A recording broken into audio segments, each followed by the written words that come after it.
Praise the lord అందరికీ. ప్రతిరోజు దేవుని యొక్క జ్ఞానము అనే ఈ శీర్షికకు మీ అందరికీ ఆహ్వానం పలుకుతున్నాం. మరి ప్రతిరోజు మీరు ఈ 5 నిమిషాలు 6 నిమిషాలు వీడియో ద్వారా మీరు దేవుని యొక్క వాక్యాన్ని, దేవుని యొక్క జ్ఞానాన్ని పొందుకుంటున్నారని, అతి శ్రేష్టమైన దేవుని యొక్క ఆశీర్వాదాలకు అర్హులుగా మారుతున్నారని నమ్ముతూ ఉన్నాం. మరి ఈ వీడియోస్ని మీకు నచ్చిన వారికి, మీ స్నేహితులకు దేవుని వాక్యం నేర్చుకోవాలి అన్న తృష్ణ ఉన్న వారికి తప్పకుండా షేర్ చేయండి, లైక్ చేయండి, కమెంట్ చేయండి.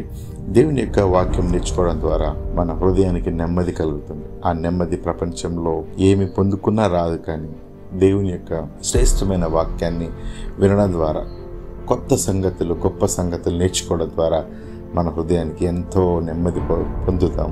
కనుక ఖచ్చితంగా వినండి. మీ ప్రియులైన వారికి దీన్ని షేర్ చేయండి. మరి ఈ గడిచిన 2-3 రోజులుగా మనం వింటున్నాం, దేవుని యొక్క స్వరూపంలో మానవుడిని దేవుడు చేయడం జరిగింది.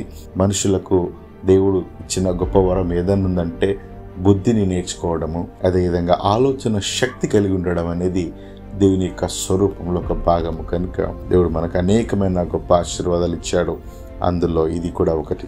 మరి నరుణ్ణి నిర్మించిన దేవుడు ఎలా నిర్మించాడు? అది కాండంలో చూస్తే మనము 2వ అధ్యాయం 7వ వచనంలో నేల మట్టితో నరుని నిర్మించి అనే పదం చూస్తాం.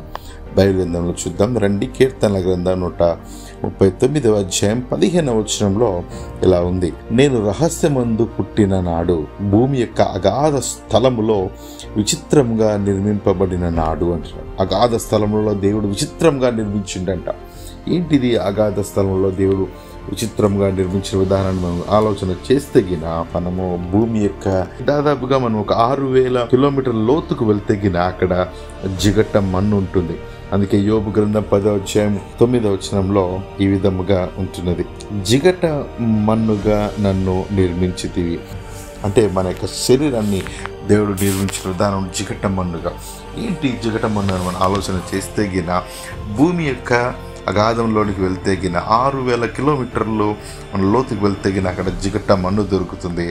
ఆ మన్నులో ఏముంటుంది అంటే ఈరోజు మనిషి శరీరానికి అవసరమైనటువంటి sodium, iron, iodine, fluorine, zinc, sulphur, silicon, calcium, magnesium, nitrogen, hydrogen, carbon, నీరు, ఈ మూలకాలన్నీ ఆ యొక్క లావాలో ఉండడం జరుగుతుంది. అందుకే దేవుడి యొక్క జ్ఞానము ఎలా ఉందంటే ఆ మట్టితో తీసి నరుని నిర్మించడం ద్వారా ఈ శరీరానికి కావాల్సినటువంటి శ్వాసకోశ ఆ భాగాలన్నీ కూడా, ఆ యొక్క పనులన్నీ కూడా సక్రమంగా జరుగుతాయి. మనం చూస్తే కొన్ని అనారోగ్య సమస్యలు హాస్పిటల్కి వెళ్తే వాళ్ళు ఏమంటున్నారు, కాల్షియం తక్కువైంది, సోడియం తక్కువైంది అని ఈ మన్నులో దొరికినటువంటి ఈ మూలకాలను వాళ్ళు చెప్తూ ఉంటారు. ఇవి తక్కువైనాయి, అవి తక్కువైనాయి. దేవుడు ఎంత గొప్ప జ్ఞానవంతుడంటే ఆ మూలకాలతో నుండి నిర్మించడం ద్వారా నీవు సక్రమంగా ఆరోగ్యంగా బ్రతుకుతావు. కాబట్టి నీ అవయవాలన్నీ కూడా సక్రమంగా పనిచేస్తే కనుకనే దేవుడు అగాధ స్థలంలో నిన్ను నిర్మించడం జరిగింది. దేవుడిని ఎంత విచిత్రంగా నిర్మించాడంటే మన యొక్క గుండె, మన యొక్క మెదడు, మనలో ఉన్నటువంటి ఊపిరితిత్తులు ఇవన్నీ సక్రమంగా సరైన స్థితిలో పనిచేసే విధంగా ఆ శరీరానికి ఏ మూలకాలతో అయితే తయారు చేయాలో ఆ విధంగా చేయడం జరిగింది. ఇవన్నీ ఈ జిగటమంతో నిర్మించిన దేవుడు తన ఆత్మను, అంటే ఆయన ఊపిరి మనకిచ్చి ఈ భూమి మీద బతకమన్నాడు. దేవుడు మనల్ని ఎంతగా ప్రేమిస్తున్నాడంటే దేవుడు అంతగా ప్రేమిస్తున్నాడు. దేవుడు ప్రేమించేటట్లుగా ఈ భూమి మీద ఎవరు నిన్ను ప్రేమించలేరు.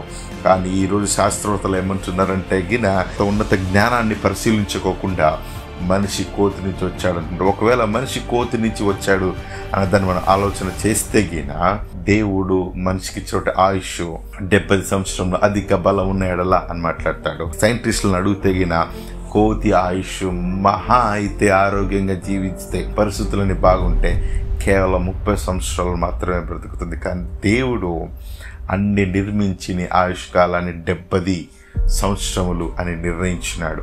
దేవుడు ఎంత స్పష్టంగా మాట్లాడుతున్నాడు. ఇంకా చెప్పాలంటే దేవుడు మనిషికి సంపూర్ణమైన ఆయుష్ 120 సంవత్సరాలు ఇవ్వడం జరిగింది.